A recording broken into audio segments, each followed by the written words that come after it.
Faites-vous ça, vous autres, du télétravail? Ben, on le sait, en fait, la pratique s'est largement répandue au Québec récemment. Puis maintenant que vous avez essayé ça, comment ça s'est passé de votre côté?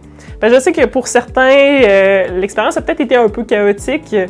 Ben, en fait, on s'est rendu compte que pour que ça se passe bien, ben, il faut que la pratique soit bien encadrée. Donc, si vous souhaitez implanter le télétravail comme une pratique à long terme dans votre entreprise, je vous conseille fortement de vous doter d'une politique de télétravail. En fait, je suis justement là pour vous parler de ça aujourd'hui. Je vais vous présenter 3 éléments à intégrer dans votre politique pour que tout se passe bien.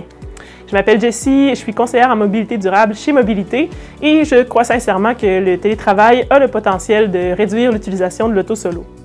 Allons-y pour un premier aspect. En fait, la politique de télétravail, c'est fait pour assurer l'équité et la transparence au sein de son équipe. Donc, on veut vraiment venir détailler tout ce qui est modalité d'accès à la pratique. Ça peut être, par exemple, quels postes peuvent faire du télétravail, à quelle fréquence est-ce que ça peut se faire, est-ce qu'il faut l'approbation du superviseur, est-ce qu'il faut un niveau d'expérience avant ça aussi. Donc, on veut vraiment détailler c'est quoi les conditions pour pouvoir avoir le droit de faire du télétravail chez vous. Ensuite, un deuxième aspect, c'est tout ce qui vient encadrer la pratique du télétravail. Donc, ça peut être le lieu, par exemple. Est-ce que l'employé doit télétravailler de la maison? Est-ce que ça peut se faire dans un lieu public, par exemple? Tout ce qui est horaire de travail aussi. Est-ce qu'il faut que l'employé soit en poste aux heures de bureau régulières? Est-ce qu'il doit être absolument présent au bureau à certains moments? Donc, on veut vraiment venir poser les limites en termes de lieu physique, mais aussi de temps à la pratique du télétravail. Puis finalement, un troisième aspect, c'est les communications.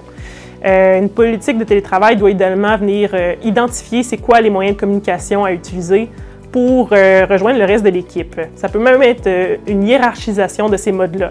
Par exemple, la vidéoconférence pour tout ce qui est rencontres planifiées, le courriel pour ce qui est message qui ne nécessite pas de retour immédiat, le téléphone pour les urgences, puis le chat là, pour ce qui est discussion continue, discussion plus informelle aussi. Donc voilà, c'était ça que je voulais vous présenter aujourd'hui.